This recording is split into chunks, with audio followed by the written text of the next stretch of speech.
Our first collector lives in Cheshire, where he spent over 4 decades fulfilling his passion. And given the nature of his collection, it's important that I'm right on time.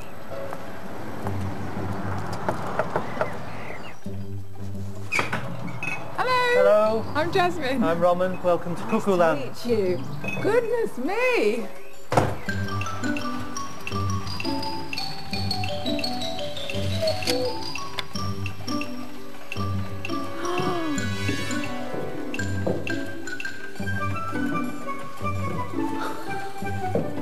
I think speechless is the word you're looking for. This is unbelievable. I've never seen anything like this. With over 700 cuckoo clocks, the collection is widely acknowledged to be the largest in the UK, if not the world. And what an amazing space to display them all. At the end of the 1980s, Roman and his brother Maz needed somewhere to house their ever-expanding number of clocks. They took out a lease on this former school, which also provides a home for them in the form of the old headmaster's quarters. It's a bit overwhelming, actually, Roman. Of course it is. That's what it's all about. How much of my life is taken up with cuckoo clocks? 90%. The collection spans over 100 years from the turn of the 19th century, and no two clocks are the same. This is the first cuckoo clock we found about 40 years ago. We were at a clock fair in the north. We call that one the Acorn because it built the oak which we have today. After leaving school, Roman began working as an apprentice clock repairer, and it wasn't long until brother Maz entered the same profession. Their trade ultimately fueled a lifelong obsession.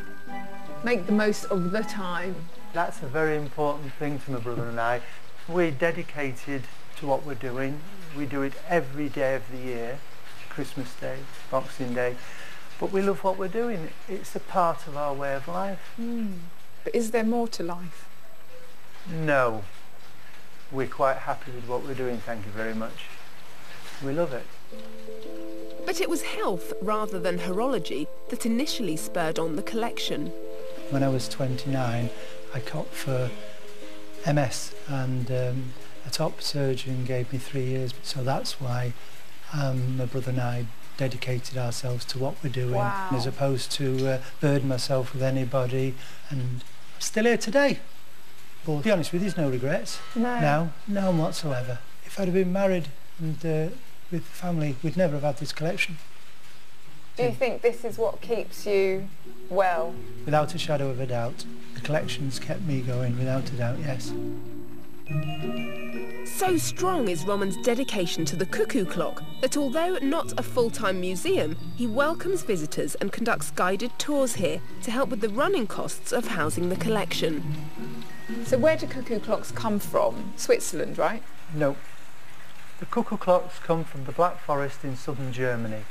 The reason that you probably thought that it was Switzerland was because they sold them through Swiss agents. After the Second World War in particular, German goods weren't very popular. And so at the time that was a deliberate thing to make people think they were from Switzerland rather than Germany? Absolutely, yes. The Black Forest has long had a rich tradition for wood carving.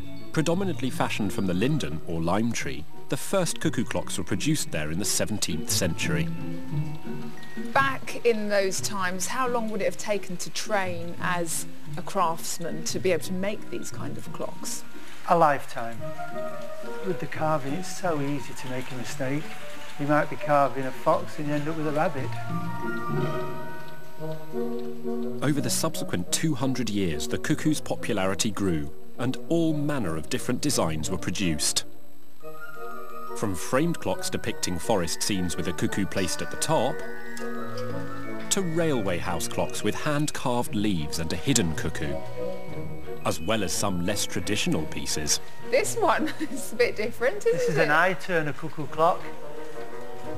But How old is that? 1860s. And this is the most important cuckoo clock in the world. That is the best, most important cuckoo clock ever made.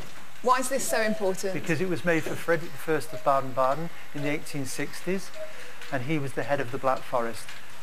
So is that your favourite? No, this is my favourite clock.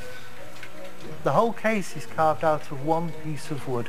I chased it for over 12 months, hunted it down in a terrible state, but we've now restored it. Absolutely incredible, isn't it? Any person can own things, but it's looking after them. It's maintaining them. It's bringing them back to life. While Roman curates the collection, restoration is managed by the tick to his tock, his brother Maz. Knock, knock. Come in. Hi, I'm Jasmine. Hello, Jasmine. Maz? Maz, that's correct. Hard at work, I see. I'm the worker, and this is what happens inside a cuckoo clock. These are intricate pieces of machinery. They use bellows to send alternate puffs of air into pipes, producing the high and low pitched whistles, mimicking the cuckoo's sound. This particular clock is other than just a cuckoo, it's a cuckoo and echo. So this is how we operate.